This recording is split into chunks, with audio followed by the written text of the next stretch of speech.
Praise the Lord. FG ministries வேத உரையாடல் நிகழ்ச்சிக்கு உங்கள் அனைவரையும் கர்த்தராகிய இயேசு கிறிஸ்துவின் நாமத்தினாலே வாழ்த்தி வரவேற்கிறோம். Praise lord pastor. எப்படி இருக்கீங்க பாஸ்டர்? நீங்க எப்படி இருக்கீங்க? நாங்களும் கர்த்தருடைய கிருபையினால நல்லா இருக்கோம் பாஸ்டர். எப்பவுமே நம்ம மனுஷ இயல்பு நம்ம நினைக்கிறது தான் சரி. அப்படி நம்ம கான்ஃபிடெண்ட்டாக இருக்கும்போது அதை நம்ம கண்ட்ரோலில் இருக்கிறவங்க அப்படியே நம்ம நினைக்கிறது மாதிரியே நடக்கணும், இல்லை நான் நினைக்கிறத அப்படியே இம்ப்ளிமெண்ட் பண்ணணும். இப்போது ஆஃபீஸில் ஒரு பாஸ் அப்படி இம்ப்ளிமெண்ட் பண்ணணும்னு நினைப்பாரு. வீட்டில் நம்ம என்ன நினைப்போம், நம்ம நினைக்கிறது கரெக்டு, ஸோ பிள்ளைங்க அதை ஃபாலோ பண்ணணும் அப்படின்னு சொல்லிட்டு நினைப்போம். நான் கூட அப்படி தான் யோசிப்பேன். இப்போ சின்ன பிள்ளைங்களா இருக்கும்போது அங்கே போகாத அப்படின்னு சொன்னால் கேட்காம போச்சுன்னா நம்ம பை ஃபோர்ஸ் நம்ம அவங்கள கண்ட்ரோல் பண்ணிடுவோம். பிடிச்சி சின்ன பிள்ளைங்க ஓடும், பிடிச்சி ஸ்டாப் பண்ணிடுவோம். அப்போ நம்ம கண்ட்ரோல்குள்ளால் இருக்கிறாங்க. கண்ட்ரோல்குள்ளால் இருந்தாலும் சரி இல்லாவிட்டாலும் சரி, நம்ம அது சரின்னு பட்டுனா அதை பிள்ளைங்க அப்படியே ஃபாலோ பண்ணணும் அப்படின்னு சொல்லி நம்ம நினைப்போம். அப்போது காட் அதை ரொம்ப டிஃப்ரெண்ட்டாக ஹேண்டில் பண்ணுறதை பார்க்கும்போது, இப்போ பிள்ளைங்க வளர்ந்து வரும்போது நம்மளால் சில காரியங்களை அவங்கள்ட்ட சொல்லி அவங்க அதை புரிந்து கொள்ள முடியாட்ட அவங்க ஸ்டைலில் போயிட்டுருப்பாங்க. அப்போ நம்மளால் இயலாத காரியமாக வரும்போது நம்ம குவைட் ஆயிடுவோம். பட் காட் அப்படிப்பட்டவர் இல்லை. அவர் எப்போவுமே ஹீ இஸ் இன் கண்ட்ரோல். அப்படி இருக்கும்போது எப்படி ஜனங்களை ஜனங்களுடைய இஷ்டத்துக்கு விட்டு விடுறாரு அப்படின்னு நினைக்கும்போது, எப்படி அவருடைய பொறுமையா இல்லை எப்படி பாஸ்டர் அதை பார்க்குறது? அது நான் ஒரு எக்ஸாம்பிள் எடுத்துகிட்டு வந்திருக்கேன், நான் வாசிக்கிறேன் பாஸ்டர். 1 சாமுவேல் 8வது அதிகாரத்தில் 6-7 வசனம் வாசிக்கிறேன். எங்களை நியாயம் விசாரிக்க ஒரு ராஜாவை ஏற்படுத்தும் என்று அவர்கள் சொன்ன வார்த்தை சாமுவேலுக்கு தகாததாய் காணப்பட்டது. ஆகையால் சாமுவேல் கர்த்தரை நோக்கி விண்ணப்பம் பண்ணினான். அப்போ காட் சொல்றாங்க, அப்பொழுது கர்த்தர் சாமுவேலை நோக்கி, ஜனங்கள் உன்னிடத்தில் சொல்வது எல்லாவற்றிலும் அவர்கள் சொல்லை கேள். அவர்கள் உன்னை தள்ளவில்லை, நான் அவர்களை ஆளாதபடிக்கு என்னை தான் தள்ளினார்கள். இப்போ இவங்க கேட்குறாங்க ராஜா வேணும் அப்படின்னு சொல்லிட்டு. காட் சொல்கிறாங்க, அவங்க சொல்கிறத கேளு. அவங்க ஒன்றை தள்ளலை, என்ன தான் தள்ளினாங்க. அப்போ காடை தள்ளுறாங்க, ப்ரையாரிட்டியை ஷிஃப்ட் பண்ணுறாங்க. ஆனால் காட் சொல்கிறாங்க அவங்க சொல்கிறத கேளு அப்படின்னு சொல்லி. அப்போ அதை எப்படி பாஸ்டர் புரிஞ்சு கொள்வது? உங்கள் கேள்வி ஆரம்பத்துலேருந்தே ஸ்டார்டிங்லேருந்து அது அப்படின்னு நான் பார்க்க விரும்புகிறேன். என்ன அப்படின்னா, ஒருவர் நமக்குடைய பிள்ளைகளாக இருக்கலாம், நம்ம பக்கத்தில் இருக்கிறவங்க, நம்ம கூட ஐக்கியப்பட்டவர்கள், நம்ம இந்த உலகத்தில் வாழ்கிறபடினால அவங்க they are not in line with our expectation அப்படின்னு சொல்லும்போது நமக்கு கஷ்டமாக இருக்குது. இல்லை அவங்க மேலே கோபமோ எரிச்சலோ பார்த்திங்கன்னா வருது, அல்லது அவர்கள் அதை கரெக்ட் பண்ணிக்கணும் அப்படின்னு சொல்லிட்டு நம்ம விரும்புகிறோம். இது இதனுடைய அடிப்படையான காரணம் என்ன அப்படின்னா, நமக்குள்ள ஜனங்களுக்குள்ள ஏற்பட்ட ஏற்றத்தாழ்வுகள். ஃபார் எக்ஸாம்பிள், ஆதாமும் ஏவாளும் பாவம் செய்து அவர்கள் விழலை அப்படின்னு சொன்னால் கொஞ்சம் யோசித்து பாருங்கள். ஜனங்க பருகி இருந்தாங்கன்னா எல்லா ஜனங்களுமே பர்ஃபெக்டாக காணப்பட்டிருப்பாங்க, எல்லாரும் பர்ஃபெக்ட் பீயிங்ஸாக காணப்பட்டிருப்பாங்க. ஒருவருடைய எக்ஸ்பெக்டேஷன் படி தான் இன்னொருத்தர் நடக்க போகிறாங்க. ஏன்னா வித்தியாசம் இருக்காது அவர்களுக்குள்ள, இல்லை. ஆனால் இன்றைக்கி அப்படி கிடையாது. ஒருத்தன் கொஞ்சம் நல்லவனாக இருக்கான், இன்னொருத்தன் கொஞ்சம் பெட்டராக இருக்கான், இன்னொருத்தன் மோசமாக இருக்கிறான், இன்னொருத்தன் ரொம்ப கேடு கட்டவனாக இருக்கான். இப்படிப்பட்டதான ஜனங்கள் பார்த்திங்கன்னா வாழ்கிறதான அந்த உலகம் அல்லது சமுதாயம், ஒரு தேசம், ஒரு பட்டணம் எது எடுத்துட்டாலும் அதுக்குள்ளார அப்படி காணப்படுகிறபடினால, ஏன் ஃபேமிலிஸ்குள்ளே கூட நீங்கள் பார்க்கலாம், பிள்ளைகள் காணப்படுவாங்க. ஒரு பிள்ளையினுடைய எக்ஸ்பெக்டேஷனும் இன்னொரு பிள்ளையுடைய எக்ஸ்பெக்டேஷனும் வித்தியாசமாக இருக்கும். அவர்கள் ஒரு லைனில் இல்லை அப்படின்னு ஃபீல் பண்ணும்போது அவங்களுக்கு கஷ்டமாக இருக்கும். ஒரு பிள்ளை உள்ளே வந்த உடனே பார்த்திங்கன்னா ஷூவை செப்பலெல்லாம் எடுத்து அது கரெக்டாக இருக்கிற இடத்துல வைக்கணும்னு நினைக்கும். ஒன்று அப்படி தள்ளி விட்டுட்டு போவோம். அப்போ ஒழுங்காக இருக்கிறதான அந்த பிள்ளை அதை பார்க்கும்போது அதுக்கு பார்த்திங்கன்னா எரிச்சல் விடும். ஏன் இப்படி இருக்கிறான் அப்படின்ட்டு பார்த்திங்கன்னா சொல்லி பார்க்கும், அப்பா அம்மாட்ட சொல்லி பார்க்கும், அப்புறம் விட்டுடும், இது இப்படி தான் அப்படின்னு சொல்லிட்டு. அப்போ இது வந்து பார்த்திங்கன்னா இந்த உலகம் இப்படி காணப்படுது அப்படின்றத நம்ம புரிந்து கொள்ளுகிறதற்கான ஒரு காரியம்.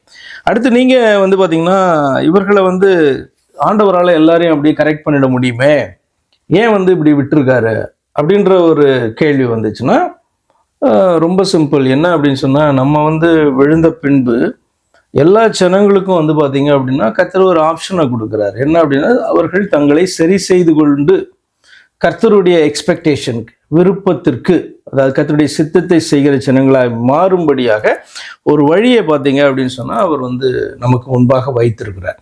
ஏன்னா அவர் முன்னாடி வைத்திருந்த வழியை தானே ஆதாமும் ஏவாளும் தள்ளிவிட்டு அவர்களுக்கான வழியை சூஸ் பண்ணிட்டாங்க. பாவம் என்பது அதுதான். கர்த்தர் தன்னுடைய விருப்பத்தை சித்தத்தை சொல்லியிருந்தும் இதை செய்யக்கூடாது அப்படின்னு சொல்லியிருந்தும் அதை வந்து பார்த்தீங்கன்னா சூஸ் பண்ணிட்டாங்கன்னா அவங்க வேற ஒரு வழியை சூஸ் பண்ணிட்டாங்கன்னு அர்த்தம். அப்போ விழுந்ததுக்கு அப்புறம் வந்து பார்த்தீங்கன்னா கர்த்தர் வாக்குத்தத்தம் பண்றாரு, நான் உங்களுக்கு ஒரு வழியை ஏற்படுத்துவேன், அந்த வழியை நீங்க சூஸ் பண்ணணும் அப்படின்ற. அதனாலதான் ரட்சகரை குறித்து பேசுகிறதான காரியம், சர்ப்பத்தினுடைய தலையை நசுக்குகிறதான காரியம் அப்படின்றது வந்து பார்த்தீங்கன்னா அதை தான் குறிக்கும். ரட்சகர் வெளிப்படுவார், நீ காத்திருக்க வேண்டும், அதுதான் வழி, அதை நீ ஏற்றுக்கொள்ள வேண்டும் என்று சொல்லி தன்னை நோக்கி திரும்புகிறதற்கான பாதையை குறித்து பேசினவர் அதற்கான பாதையை அவர் என்ன பண்ணுவார், ஏற்படுத்த போகிறார். அப்போ நம்ம சாமுவேல் நாட்களில் பார்க்கும்பொழுது அந்த பாதை தான் இயேசு தான் அப்படின்ட்டு அறியாததான் நாட்கள். ஆனால் சாமுவேலுக்கு நல்லா தெரியும் ரட்சகர் ஒரு வரப்போகிறார் என்று சொல்லி. அப்போ அவருக்காக விசுவாசத்தோடு காத்திருக்கிறதான ஒரு நாட்கள், முதல் வருகைக்கு முன் ஏற்பட்ட நாட்கள். அப்போ கர்த்தர் வந்து எப்படி இந்த ஜனங்களை டீல் பண்ணுறாரு, எப்படி கரெக்ட் பண்ணுறாரு அப்படின்னு பார்த்தீங்க அப்படின்னு சொன்னால் அவருடைய வழிகள் வேறு தான். நம்ம இந்த உலகத்து மனுஷனா நம்ம என்ன பண்ணுவோம், நம்மளால கூடுமானால் நம்மளுடைய பிள்ளைகள் எல்லாரையும் அப்படியே நம்ம கரெக்ட் பண்ணிப்போம் உடனே, இல்லையா? எல்லாம் ஒரே மாதிரி இருக்கிற மாதிரி, நம்முடைய விருப்பத்தின்படி நடக்கிற மாதிரி நம்ம வந்து பார்த்திங்கன்னா கரெக்ட் பண்ணுறோம். ஆனால் அதுவே நம்மளாலே முடியாத காரியம். ஒரு சிறு வயது வரைக்கும் நம்ம அவர்களை என்ன பண்ணலாம், மிரட்டி அடித்து என்ன பண்ணலாம், கீழ்ப்படியே செய்யலாம். ஆனால் ஒரு ஸ்டேஜுக்கு அப்புறம் வந்து பார்த்திங்கன்னா அது கீழ்ப்படிகிற மாதிரி நடிக்கும். அதுக்கப்புறம் ஒரு ஸ்டேஜ் எதிர்த்தே நிற்கும். அப்போ அந்த கீழ்ப்படிதல் என்பது உண்மையாகவே அறிந்து அன்பு வைத்து செய்யும்பொழுது தான் அது நிலையாக வயதை கடந்து வந்து பார்த்திங்கன்னா அந்த பிள்ளைகள் கீழ்ப்படுகிறவர்களாக அவர்கள் காணப்படுவாங்க. அப்போ இந்த இடத்துலையும் வந்து பார்த்திங்கன்னா கர்த்தர் என்னதான் செய்கிறார் அப்படின்னு சொன்னால் அவர்களை சூஸ் பண்ண சொல்கிறார். நான் உனக்கு ஒரு சந்தர்ப்பத்தை கொடுத்துருக்கேன், உனக்கு வாய்ப்பு கொடுத்துருக்கேன், அதை நீ பயன்படுத்தி கொள் அப்படின்ட்டு கர்த்தர் என்ன பண்ணுறாரு, நம்முடைய வில்லுக்கும் நம்மளை விடுறாரு. அதாவது நம்முடைய சித்தத்திற்கும் நம்முடைய விருப்பத்திற்கும் விட்டு, அன்னைக்கு நீ வந்து பார்த்தீங்கன்னா தவறானதை தெரிந்து கொண்டபடினால் விழுந்த, இன்னைக்காக சரியானதை தெரிந்து கொள் என்று சொல்லி அவர் விடுகிறபடினாலே ஒரு இந்த உலகத்து தகப்பன் வந்து கரெக்ட் பண்ணுகிறதுக்கும் அவர் கரெக்ட் பண்ணுறதுக்கும் ரொம்ப வித்தியாசம். ஃபார் எக்ஸாம்பிள், மத்தேயுல நீங்கள் வந்து இப்படி பார்ப்பீங்க, பொல்லாதவர்களாகிய நீங்கள் உங்கள் பிள்ளைகளுக்கு நல்ல ஈவுகளை கொடுக்க அறிந்திருக்கும் பொழுது, அது வந்து மனுஷனுடைய விருப்பம். பொல்லாதவர்கள்லாம் என்ன அர்த்தம்னா, நீ உலகத்தில் ஒரு பாடுள்ள மனுஷன் தானே, அதுதான் அந்த மீனிங். பொல்லாதவர்கள் சொன்னால் ஆண்டவரை மாதிரி பர்ஃபெக்ட் கிடையாது நம்ம, ஆனால் வந்து மற்றவர்கள் பார்வைக்கு நம்ம நல்லவங்களா இருப்போம். அப்போ ஆண்டவர் மாதிரி பெர்ஃபெக்டாக இல்லாததான இந்த உலகத்தினுடைய தகப்பன் நல்லதை கொடுக்க விரும்புகிறான். அப்படின்னும் போது அதுக்கு மேலே பார்த்தீங்க அப்படின்னு சொன்னால் ஆண்டவர் வந்து அப்பத்தையும் கல்லையும் கம்பேர் பண்ணுவார், பாம்பையும் மீனையும் கம்பேர் பண்ணுவார். இப்போ நமக்கு இந்த உலகத்தில் ரெண்டுமே வந்து நம்மளால் கொடுக்க முடியும். என்ன அப்படின்னா, பாம்பும் அவைலபிள், மீனும் அவைலபிள். ஒரு தகப்பன் என்ன பண்ணுவான், மீன் இருக்கும்போது பாம்பை ஓதி கொடுப்பானா? கொடுக்க மாட்டான். இது நல்லது கிடையாதுன்னு தெரியும். அப்போ நல்ல ஈவு என்ன அப்படின்னு சொன்னால் இது. அதே மாதிரி வந்து பார்த்தீங்கன்னா கல்லை கொடுப்பானா? கொடுக்க மாட்டான் இல்லையா அவனா. ஆனால் கல் உலகத்தில் இருக்கு, அப்பவும் இருக்கு.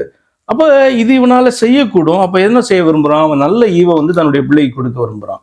அவர் கேட்குறாரு, அப்படி இருக்கும்போது பரலோகத்தின் தேவனாகிய, அதாவது பிதாவானவர், நன்மையானவைகளை உனக்கு தருவது எவ்வளவு நிச்சயம் அப்படின்னு சொல்றாரு. அப்போ எதுக்கு நான் சொல்றேன் அப்படின்னா, அவருடைய வழிகள் வந்து பார்த்தீங்கன்னா அது வந்து பெர்ஃபெக்ட். நம்முடைய எண்ணம், நம்ம வந்து பார்த்தீங்கன்னா இப்படிதான் சரி செய்யணும் அப்படின்னு நினைக்கிறது மாதிரி அது வந்து பார்த்தீங்கன்னா இருக்காது. ஏன் அப்படின்னா நம்மளது ரொம்ப ஷார்ட் சைட்டடாக தான் இருக்கும். ஆனால் இந்த பிள்ளை வந்து பார்த்தீங்கன்னா இப்படி கரெக்ட் பண்ணால் இது சரி வராது அப்படின்றதான ஒரு காரியம். இரண்டாவது வந்து ஃப்ரீ வில்லுக்கு அவர் கொடுக்கறதான முக்கியத்துவம். ஏன்னா தேவன் வந்து பார்த்தீங்கன்னா அந்த சுதந்திரத்தை அவர் ஒருபோதும் வந்து பார்த்தீங்கன்னா டச் பண்ணாமல் அதை விடுறார். அப்போ மனுஷன் சூஸ் பண்ண வேண்டியதான காரியம். அப்போ சாமுவேல் சூஸ் பண்ணணும், அதே மாதிரி சாமுவேலுடைய பிள்ளைகள் சூஸ் பண்ணணும், அதுக்கப்புறம் இஸ்ரவேலர்கள் சூஸ் பண்ணணும். இதுக்கெல்லாம் அவர் விடுறார். அப்போ தவறான காரியத்தை சூஸ் பண்ணிக்கணும், தவறான வழியில் அவர்கள் போவார்கள் அப்படின்றது. அப்போ இதுதான் வித்தியாசம். ஃபர்ஸ்ட் நீங்கள் எக்ஸ்பிளைன் பண்ணப்போ அந்த ஃப்ரீ வில் பற்றி சொன்னீங்க. மனுஷனுக்கு ஃப்ரீ வில் இருக்கு. அதனால காட் வந்து அந்த ஃப்ரீ வில்ல யூஸ் பண்ணுறதுக்கு நமக்கு வந்து சான்ஸ் கொடுக்குறாரு அப்படின்னு. இன்னொரு காரியம், நீங்கள் வந்து எப்போவுமே நாங்கள் வந்து எந்த காரியங்களை வந்து சொல்லும்போதும் இதுலேருந்து நீங்கள் என்ன கற்றுக்கிட்டீங்க அப்படின்னு சொல்லி நீங்கள் கேட்பீங்க. அப்போ காட் வந்து நமக்கு சான்ஸ் கொடுக்குறதே வந்து நம்ம வந்து அவருடைய வழியில் வரணும், இல்லை நம்ம மனம் அந்த தவறான காரியத்தை செய்திருந்தோம்னா அதுலேருந்து திரும்பிடணும் அப்படின்னு தான் காட் வந்து சான்ஸ் கொடுக்குறாங்க. இங்கேயே வந்து இந்த ஜனங்கள் வந்து அடிமைத்தனத்திலேருந்து வந்திருக்காங்க, கர்த்தர் வந்து மீட்டு கொண்டு வந்திருக்கிறாங்க. இப்போ பழையபடியும் வந்து ஒரு ராஜா வேணும் அப்படின்னு சொல்லும்போது அதனுடைய கான்சிக்வன்சஸ் எல்லாம் லிஸ்ட் பண்ணுறாங்க. ஆனாலும் எனக்கு அந்த வசனம் வந்து ரொம்ப எப்படி இந்த ஜனங்கள் ஹார்ட் ஹார்ட்டடாக இருக்காங்கன்னா, 1 சாமுவேல் 8:19 பார்க்கும்போது, ஜனங்கள் சாமுவேலின் சொல்லை கேட்க மனதில்லாமல், அப்படி அல்ல, எங்களுக்கு ஒரு ராஜா இருக்கத்தான் வேண்டும். அப்போ அப்படி ஹார்டா ஸ்டிக் ஆன் பண்ணும்போது காட் வந்து அதை எப்படி அவ்வளவு ஸ்டபானா நம்ம தான் கரெக்ட் அப்படின்னு ஸ்டிக் ஆன் பண்ணும்போது எப்படி பாஸ்டர்? இப்போ நம்ம வந்து ஃப்ரீவில் அப்படின்னு சொல்லும்போது, ஃப்ரீவில் வந்து சுதந்திரம் என்பது தேவனால் நம்ம வந்து சூஸ் பண்ணிக்கலாம் அப்படின்றது தானே ஃப்ரீவில். அப்போ இது வந்து தேவனால் கொடுக்கப்பட்டது. அந்த ஃப்ரீவில்ல வந்து பார்த்திங்கன்னா கர்த்தர் வந்து டேம்பர் பண்ண வந்து அவர் விரும்புகிறது இல்லை. நார்மலி அதை வந்து பண்ண மாட்டார். ஆனால் வந்து பார்த்திங்கன்னா பண்ணணும்னா அவரால் பண்ண முடியும். அதுக்கு ஒரு உதாரணம் தான், அவர் செய்ய நினைச்சாருன்னா அது தடைபடாது. உதாரணத்துக்கு நினிவேக்கு இந்த தீர்க்கதரிசி தான் அனுப்பணும், அவர் டிசைட் பண்ணிட்டாரு அப்படின்னு சொன்னா அவனுடைய ஃப்ரீவில் வந்து அங்க நடக்காது. அப்போ தேவனால என்ன பண்ண முடியும்? அதை ஓவர் ரூல் பண்ண முடியும், இல்லை ஒரு மனுஷனை ஃபோர்ஸ் பண்ண முடியும். நார்மலாக வந்து பார்த்தீங்க அப்படின்னு சொன்னால் இதை வந்து இப்படி செய்யக்கூடிய ஒரு நினைவேல இருக்கிற ஜனங்களுடைய ஃப்ரீவில்லையும் வந்து பார்த்தீங்க அப்படின்னு சொன்னால் டேம்பர் பண்ணி அல்லது அவர்களை வந்து எல்லாரையுமே கீழ்ப்படிய வச்சு மனம் திரும்ப வைக்க முடியுமே. அவர் அப்படி செய்யலையே, செய்ய மாட்டார். அப்படி நார்மலி செய்யறதில்ல. எதுக்கு சொல்றேன் அப்படின்னா, தேவனாலே எல்லாம் செய்ய முடியும், அவர் நினைக்கிறத அவரால் செய்ய முடியும்.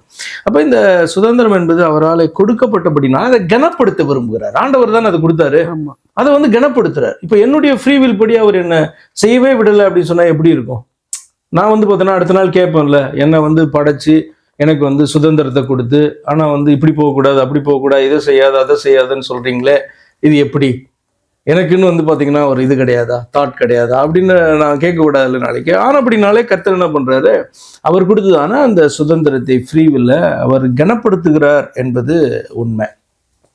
அடுத்து வந்து பார்த்தீங்கன்னா கர்த்தருடைய நம்ம இப்படி ஏசாயா 55 வாசிப்போம். அதாவது அவர் எப்படி எக்ஸ்பிளைன் பண்ணுவார்னா, பூமிக்கு வானம் வந்து எவ்வளவு உயரமா இருக்கு, நம்மளால வந்து சொல்லவே முடியாதுல்ல எவ்வளவு உயரம்ட்டு. அப்படிதான் வந்து உன் வழிகளும் என் வழிகள், உங்க வழிகள். இப்போ நீங்க ஆரம்பத்துல கேட்டீங்க, ஒரு உலக தகப்பனுடைய வழி எப்படி இருக்கும், அவருடைய வழி எப்படி இருக்கும் அப்படின்னா, நீங்க அதை வந்து பாத்தீங்கன்னா எக்ஸ்பிளைன் பண்ண முடியாது. ஆக்சுவலா இப்போ நம்முடைய லாங்குவேஜ்ல அதை வந்து எக்ஸ்பிளைன் பண்றோம், அல்லது மனுஷருடைய பாஷையில அதை வந்து எக்ஸ்பிளைன் பண்ண விரும்புகிறோம். ஆனால் வந்து பார்த்தீங்கன்னா ஆக்சுவலாக அது எக்ஸ்பிளைன் பண்ண முடியாது. காரணம் என்னன்னா, இப்போ வந்து ஒரு மனுஷன் எடுத்துக்கோங்களேன், உலகத்தில் காணப்படுற ஒரு தகப்பன். இப்போ இவன் வந்து பார்த்தீங்கன்னா தகப்பனாகவும் காணப்படுறான், அந்த பட்டணத்தின் நியாயாதிபதியாகவும் காணப்படுறான்னு வச்சுக்கோங்களேன். அப்போ அவன் வந்து தன்னுடைய பிள்ளைகளுக்கு நியாயம் செய்யும் பொழுது வந்து பார்த்தீங்கன்னா அவனுக்கு அவ்வளவு எளிது ஒன்றும் கிடையாது. இது அதுவும் ஒரு ரோல். அப்பான்றது ஒரு ரோலுன்ற மாதிரி அவன் நியாயாதிபதின்ற ரோல். அப்பான்ற ரோல் எல்லாருக்கும் கிடையாது, அவனுடைய பிள்ளைகளுக்கு தான். ஆனால் நியாயாதிபதின்ற ரோல் அந்த பட்டணத்தில் காணப்படுற அத்தனை பிரஜைகளுக்குமானது. எல்லாருக்கும் அவன் நியாயம் செய்யணும், கரெக்டா இல்லையா? ஆனால் தன்னுடைய பிள்ளைக்குன்னு வரும்போது நியாயம் பண்ணுறது அவனுக்கு கஷ்டமா இருக்கும். ஆனால் தேவனை பார்த்தீங்க அப்படின்னா அப்படி கிடையாது. தன்னுடைய பிள்ளை அல்லது தன்னை ஏற்றுக்கொள்ளாத ஒரு மனுஷன் அப்படின்லாம் அவர் பார்க்க மாட்டார். நியாயம் செய்யணும் அப்படின்னு வரும்பொழுது அவர் என்ன பண்ணுவார்? நியாயம் பண்ணுவார். இதை புரிந்து கொள்றது நமக்கு கஷ்டமா இருக்குமா இல்லையா? ஏன் அப்படின்னு சொன்னா, அவர் நம்மள மாதிரி ஃபாலன் கிடையாது, ஆக்சுவலா விழுந்து போனவர் கிடையாது. அவருடைய எமோஷன்ஸ் வந்து பார்த்தீங்கன்னா ஓவர் ரூல் பண்ணி அவரை வந்து கட்டுப்படுத்தி செய்ய வைக்கிறதான காரியங்கள் வாய்ப்பே கிடையாது. அது இப்போ இதை புரிந்து கொள்றது வந்து கஷ்டம். அதனால தான் சொன்னேன், வந்து நம்முடைய லாங்குவேஜில் இதை வந்து எக்ஸ்பிளைன் பண்ணுறதே உங்களுக்கு கஷ்டம். ஆனப்படினால்தான் ஆண்டவர் அந்த வார்த்தையை யூஸ் பண்ணுறாரு. பூமிக்கு வானம் எவ்வளோ, அப்படி உன் வழியும் என் வழியும், உன் எண்ணமும் என் எண்ணமும், நீ வந்து உன் பிள்ளையை நடத்துறதும் நான் என் பிள்ளைகளை நடத்துறதும் வித்தியாசம். அது சொன்னா கூட உனக்கு புரியாது அப்படின்ட்டு என்ன பண்றாரு, எக்ஸ்பிளைன் பண்றாரு.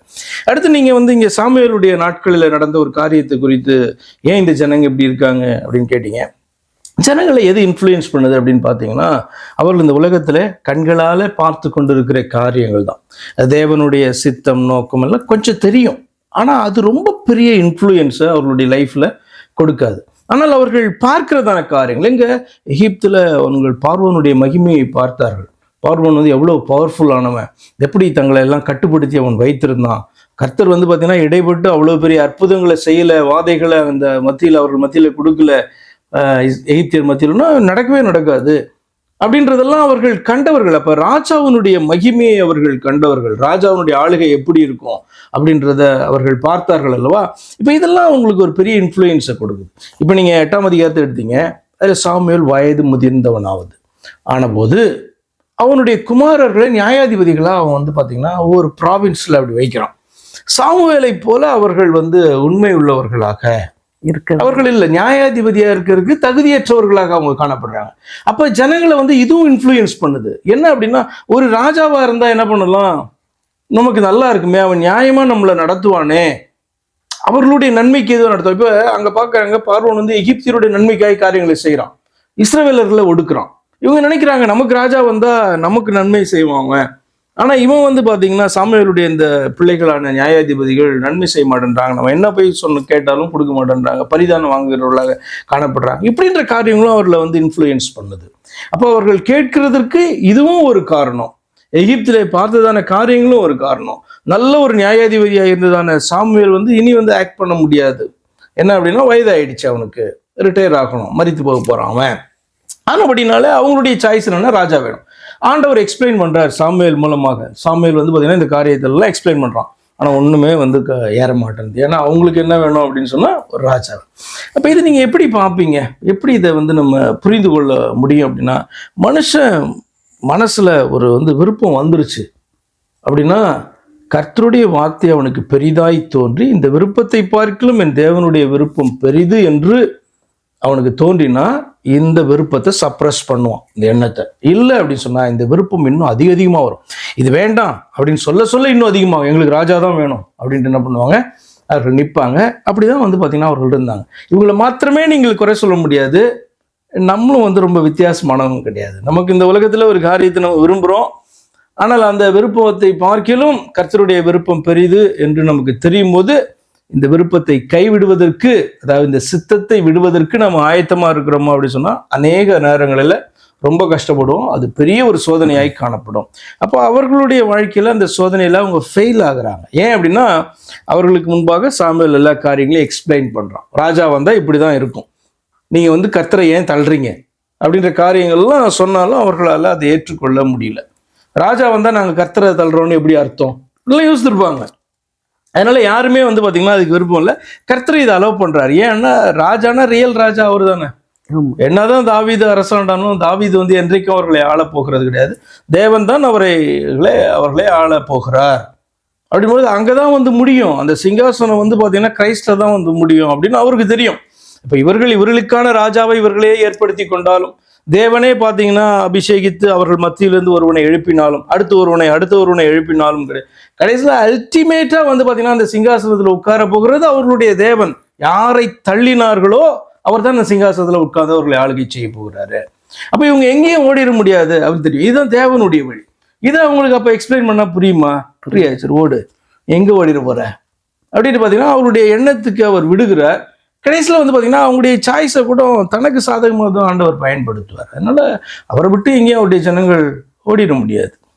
இப்போ நீங்க சொன்னீங்க, அப்போ அந்த கர்த்தருடைய சித்தம் என்ன அப்படின்னு சொல்லிட்டு நம்முடைய அந்த எழும்புகிற அந்த எண்ணங்களை சிறையாக்குகிற அந்த ஒரு மனப்பான்மை இருந்தால் தான் நம்ம வந்து கர்த்தருடைய சித்தத்தின்படி இல்லை அவருடைய பாதையில் நம்ம ஓட முடியும் அப்படின்னு சொல்லி பழக்க வேண்டிய காரியம். இப்போ அதனால தான் எல்லாமே நீங்கள் வந்து பார்த்தீங்கன்னா இந்த பெரிய பெரிய சம்பவங்கள்லாம் நியூ டெஸ்ட்மெண்ட்டுக்குள்ளே காணப்படுகிற ஒரு சின்ன வசனத்துக்குள்ளே நீங்கள் வந்து பார்த்தீங்கன்னா அடைக்கிடலாம்.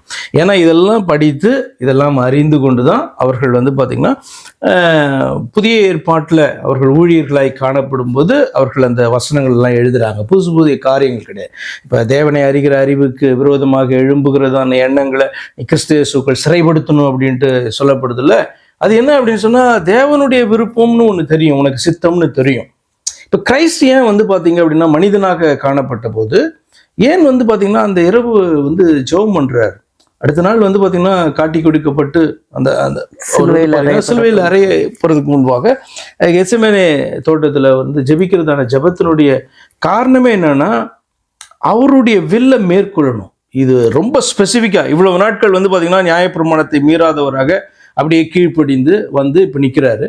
இப்போ வந்து ஒரு பெரிய டெஸ்ட் காணப்படுது. என்ன அப்படின்னு சொன்னால் அவருடைய சித்தம், அதாவது அந்த மனுஷ சித்தம், இந்த சரீரம் வந்து அதுலேருந்து தப்பித்து கொள்ள விரும்புகிறது. அப்போ வந்து பார்த்தீங்கன்னா தேவனாக அவருடைய சித்தம் என்னன்னு அவருக்கு தெரியும். அதாவது தேவனாக தன்னுடைய சித்தம், ஆவியின் சித்தம் என்னதென்று தெரியும். ஆனால் அதே நேரத்தில் வந்து பார்த்தீங்கன்னா மனுஷனாக இருக்க ஸ்பாவத்தினுடைய சித்தம் வந்து பார்த்தீங்கன்னா அவ்வளோ பவர்ஃபுல்லாக கிரியேட் பண்ணுது. அதுதான் வந்து பார்த்தீங்கன்னா ஜெபம் பண்ணிட்டு திரும்ப சொல்கிறாரு, என்னுடைய சித்தம் அல்ல உங்களுடைய சித்தப்படி ஆகணும்.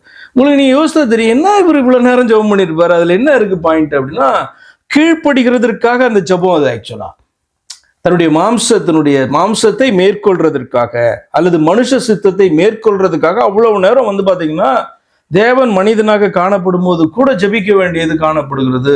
என்ன அப்படின்னா காடாகிய தன்னுடைய ஆவியை சார்ந்து கொள்ள வேண்டும் அப்படின்றது வந்து பார்த்தீங்கன்னா அந்த இடத்துல முக்கியப்படுத்தப்படுகிறது. அப்போ நமக்கும் வந்து பார்த்தீங்கன்னா ரொம்ப சிம்பிள் டீச்சிங் தான். கர்த்தருடைய சித்தம் என்னன்னு தெரியும், நம்முடைய சித்தம் என்னன்னு தெரியும்.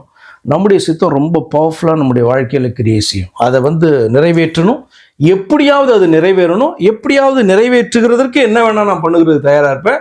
அது தேவனை தள்ளுகிறதா இருக்கட்டும், தேவனுடைய சித்தத்தை அலட்சியம் பண்ணுகிறதா இருக்கட்டும் அப்படின்ட்டு பார்த்தீங்கன்னா அந்த எண்ணம் வந்து பெருசாக வரும். அதுதான் சொல்றாரு பவுல், அதை நீ கிறிஸ்துவுக்கு சிறைப்படுத்த வேண்டும். அப்போ கிறிஸ்துவுக்குள் சிறைப்படுத்துறது என்னன்னா என் சித்தம் அல்ல ஆண்டவரே, என் சித்தம் வந்து உங்களுக்கு பிரியமானதாக இருந்தால் அது நடக்கட்டும், சந்தோஷம். இல்லை அப்படின்னு சொன்னால் உங்களுடைய சித்தம் தான் நடக்கணும், என் சித்தம் நடக்க வேண்டாம் அப்படின்ட்டு ஒரு மனுஷன் தன்னை தாழ்த்துகிறதற்கு அவன் தன்னுடைய அந்த ஸ்பாவத்தையே மேற்கொள்ள வேண்டும். அதற்கு வந்து எந்த அளவுக்கு ஆண்டவரை டிபெண்ட் பண்ணணும் அப்படின்றது தான் அந்த ப்ரேயரில் நீங்கள் பார்க்கிறதான காரியம். அதுதான் டீச்சிங்.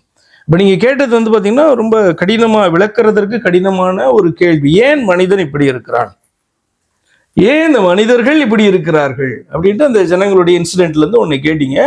விளக்க கடினம். ஏன் அப்படின்னா இன்னைக்கு நம்ம படிக்கும்போது தேவ பிள்ளைகள் தேவனுடைய அற்புதங்களை கண்டவர்கள், அவருடைய கரத்தின் வல்லமையை கண்டவர்கள், ஆனாலும் கூட அவரை தள்ளிவிட்டு, அவருடைய விருப்பத்தை தள்ளிவிட்டு தங்களுடைய விருப்பத்தை ஏன் நிறைவேற்றினாங்க, தான் உங்க கேள்வி. ஆமாம். அப்போ நீங்க வந்து 2 காரியம் சொன்னீங்க. நம்ம வந்து சிறைப்படுத்தணும் அந்த கீழ்ப்படிதல், அவருடைய சித்தத்துக்கு நம்ம வந்து ஒப்பு கொடுக்கிறவர்களாய் நம்முடைய ஜென்ம சுபாவத்தை கீழ்ப்படுத்தணும், கீழ்ப்படிதல். அது வந்து ரொம்ப அந்த சப்மிஷன். இன்னொரு காரியம் சொன்னீங்க, அதை புரிஞ்சுக்கிட்டேன் பாஸ்டர். இன்னொரு காரியம் சொன்னீங்க, இப்போ இந்த ஜனங்கள் வந்து கீழ்ப்படியாம போனாலும் ராஜாவை சூஸ் பண்ணாலும் அது வந்து காடுக்கு கண்ட்ரோல்குள்ளே தான் அவங்களுடைய எல்லா செய்கைகளும் கிரியைகளும் வந்து அவருக்கு கண்ட்ரோல்குள்ளே தான் இருக்கு. அப்படின்னு கண்ட்ரோல்றதோட அவருடைய நோக்கம் ஒன்று இருக்கு பார்த்தீங்களா, என்டி தானே, அதை நோக்கி தான் இவங்க பண்ணுற காரியமெல்லாம் மூவ் ஆகும். இங்கே வந்து பார்த்தீங்கன்னா அந்த இன்சிடெண்ட்டில் இன்ன டே அந்த நாளில் பார்த்தீங்கன்னா வித்தியாசமாக இருக்கும். இவர்கள் வந்து ஏன் ராஜாவை சூஸ் பண்ணிட்டாங்க, நியாயாதிபதிகள் பெட்டர், ஆண்டவரே சூஸ் பண்ணி தராரு, ராஜாவை கேட்கும் போது தன்னை தள்ளுறாங்க அவங்க அப்படின்லாம் சொல்கிறாரு அப்படின்னு நமக்கு கோபம் வருதுல்ல. ஆனால் அவர்கள் மேலே ராஜாவாக இருக்க விரும்புகிறது யாருன்னா அவர் தான்.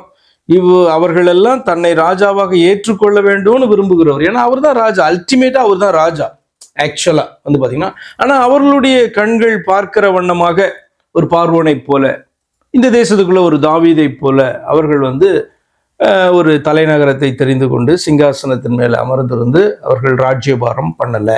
தேவனை அப்படி இவங்க பார்க்கல. அப்போ வந்து பார்த்தீங்க அப்படின்னு சொன்னால் அவர்கள் மேலே தேவனாக இருக்க விரும்புகிறதும் தேவனாக நாம் அவரை தெரிந்து கொள்ளணும் அப்படின்னு விரும்புகிறதும் அவர் தான். அப்போ அதை நோக்கி தான் அந்த பயணமே வந்து நடக்குது. அவங்களுடைய சாய்ஸ் எல்லாம் அதை நோக்கி வந்து நடக்கிறத பார்ப்பீங்க. இது வந்து ரொம்ப ஆச்சரியமான ஒரு காரியம். இது எப்போ புரிந்து கொள்ள முடியும் அப்படின்னு சொன்னால் அது எல்லாம் கம்ப்ளீட் ஆகும்போது புரியும். இப்போ உதாரணத்துக்கு உங்களுக்கு சொல்லணும்னா, யோசேப்பினுடைய லைஃப்பில் நீங்கள் பார்த்தீங்கன்னா இது எப்போ நமக்கு புரியுது, நான் யோசேப்புக்கு எப்போ ரொம்ப கிளியராக புரியுது அப்படின்னா, அது முடியும் போது அவனுக்கு புரியுது. என்ன அப்படின்னா, என்ன ஆண்டவர் சரியான பாதையில் நேர் வழியில தான், இவ்வளவு பாடுகள் காணப்பட்டால் நேர் வழியில நடத்தி கொண்டு வந்தார், தன்னுடைய வார்த்தையை நிறைவேற்றுவதற்காக தான் அவர் நடத்தி கொண்டு வந்தார் என்பது அவன் வந்து ஒரு கவர்னர் ஆன பின்பு அவன் மூலமாக அவனுடைய குடும்ப இஸ்ரவேலர்கள் ரட்சிக்கப்படும் பொழுது அப்போ வந்து பார்த்தீங்கன்னா அவனுக்கு வந்து ரொம்ப கிளியராக புரியுது. அதே போல தான் வந்து பார்த்தீங்கன்னா கர்த்தர் ஒரு காரியத்தை பேசுகிறாங்க, ஒரு வாக்கு தத்தத்தை கொடுக்குறாங்க, இது என்னுடைய விருப்பம்னு சொல்கிறாங்க பாருங்க. அது நிறைவேறுகிறது வந்து பார்த்தீங்கன்னா கோலுன்னு நீங்கள் எடுத்துக்கிட்டிங்கன்னா, எண்டுன்னு எடுத்துக்கிட்டிங்கன்னா, அந்த முடிவை அடைகிறதற்கு நாட்கள் ஆகலாம், வருஷங்கள் ஆகலாம். நம்ம வந்து பார்த்திங்கன்னா இப்படி ஓடும் அப்படி ஓடும், டிசிஷன் இப்படி எடுப்போம் அப்படி எடுப்போம், கடைசியில் வந்து பார்த்திங்கன்னா அதெல்லாம் நம்மளை அதை நோக்கி கொண்டு போகும். ஏன்னா கர்த்தர் அந்த வார்த்தையை கொடுத்து நிறைவேற்றுகிறதுக்கு தான் அதை கொடுத்துருக்காரு. இல்லைன்னா நிறைவேறும் அப்படின்னு சொல்லி தானே பார்க்கிறதை தீர்க்கதரிசனமாக சொல்கிறாரு. அப்போ அதை நோக்கி வந்து பார்த்திங்கன்னா நம்மளை அறியாமே நம்ம வந்து பார்த்திங்கன்னா பயணம் பண்ணுவோம். அது நமக்கே ஆச்சரியமாக இருக்கும். நம்முடைய அந்த பேட் டெசிஷன்ஸ் கூட அந்த பக்கம் நம்மளை இழுத்துட்டு போகும். இந்த பக்கம் ஒரு பேட் டெசிஷன் எடுத்து இப்படி போவீங்க, அங்கே ஒரு பேட் எடுக்கிறது இங்கே கொண்டு திரும்ப நிறுத்திடுவோம். இப்படி வந்து பார்த்தீங்கன்னா அதை எக்ஸ்பிளைனே பண்ண முடியாத அளவுக்கு வந்து பார்த்தீங்கன்னா போயிடுங்க. அதுதான் நீங்கள் சொன்னீங்க எல்லாமே ஆண்டவருடைய கண்ட்ரோலில் இருக்குது அப்படின்னு சொன்னீங்க. அது வந்து அப்படி சொல்லும்போது ஒரு மேஜிக் மாதிரி அப்படி ஆடுற மாதிரி ஆகிடும், இல்லைன்னா ஆண்டவர் பப்பட்ஸ் மாதிரி மூவ் பண்ணுறாரு அப்படின்ற மாதிரி ஆகிடும். அப்படி அல்ல, எல்லாம் அறிந்த ஆண்டவர் தான் வந்து பார்த்திங்கன்னா ஒரு காரியத்தை குறித்து அவர்கள்ட்ட பேசுகிறாரு. அது அப்படியே வந்து பார்த்திங்கன்னா நடக்கிறது தான் நம்ம இதில் பார்க்குறோம். இப்போ எனக்கு அந்த கொஞ்சம் கூட டீப்பாக நீங்கள் எக்ஸ்பிளைன் பண்ணீங்க.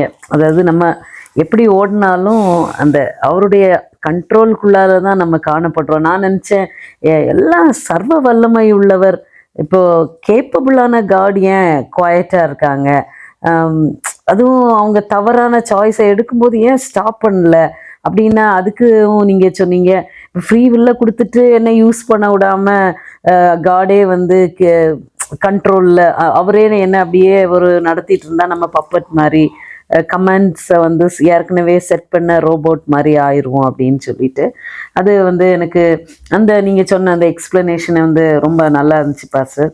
நீங்கள் இன்னொன்று சொன்னீங்க, அது கூட என்னுடைய 2வது கொஸ்டின். இந்த சாமுவேலுடைய குமாரர்கள் 3வது வசனத்தில் இருக்கு, 1 சாமுவேல் 8:3, 8:2 வாசிக்கிறேன். அவனுடைய மூத்த குமாரனுக்கு பெயர் யோவேல், இளைய குமாரனுடைய பெயர் அபியா. அவர்கள் பெயர் சபாவில் நியாயாதிபதிகளாய் இருந்தார்கள். ஆனாலும் அவனுடைய குமாரர் அவன் வழிகளில் நடவாமல் பொருளாசைக்கு சாய்ந்து பரிதானம் வாங்கி நியாயத்தை புரட்டினார்கள். இப்போ சாமுவேலுடைய பிள்ளைகள், அப்போ அந்த நியாயம் விசாரிக்கிறவங்கன்னா அந்த நியாய பிரமாணத்தின்படி அவங்க வந்து அந்த தீர்ப்பு செய்கிறவங்க, நியாய பிரமாணத்தின்படி அந்த காரியத்தை டீல் பண்ணுறவங்க. அப்போ அந்த நியாய பிரமாணத்தின்படி தீர்ப்பு செய்கிறவங்க இந்த பரிதானம் வாங்குறாங்க, நியாயத்தை புரட்டுறாங்க, பொருளாசைக்கு சாயிறாங்க. எப்படி சாமுவேல் வந்து எவ்வளோ ஒரு பர்ஃபெக்டான ஒரு மேன் ஆஃப் காடாக நிற்கிறாரு, அவருடைய பிள்ளைகள் வந்து என்டையர்லி ஆப்போசிட்டாக இருக்கிறாங்க. அப்போ இதை எப்படி, இன்னும் அவங்க வந்து நியாயாதிபதிகளாக தான் இருக்கிறாங்க, எப்படி இதை வந்து புரிந்து கொள்றது பாஸ்டர்? எப்படி ஒரு ஜென்ரேஷன் வந்து அடுத்த ஜென்ரேஷன் இவ்வளவு, அதுவும் எல்லாம் அறிந்தவர்கள், தெரியாதவங்கன்னா ஓகே, எல்லாம் தெரிந்து நியாயாதிபதிகளாக இருக்கிறவங்க இப்படி இருக்கிறாங்க, அதை எப்படி புரிந்து கொள்ள? சேம் இதே தான் முன்னாடி நம்ம பார்த்ததை போல அந்த அவர்களுடைய அந்த ஃப்ரீவில் சுதந்திரத்தை அவர்கள் தவறாக பயன்படுத்திக்கிட்டாங்க. ஏன் அப்படி சொன்னா, சாமுவேலுடைய பிள்ளைகள் என்பதினாலே அவர்களுக்கு இந்த பூமியில கிடைத்ததான ஒரு பாக்கியம் இது. இல்லைன்னா அவர்கள் நியாயாதிபதி ஆயிட முடியுமா? இல்லை, முடியாது.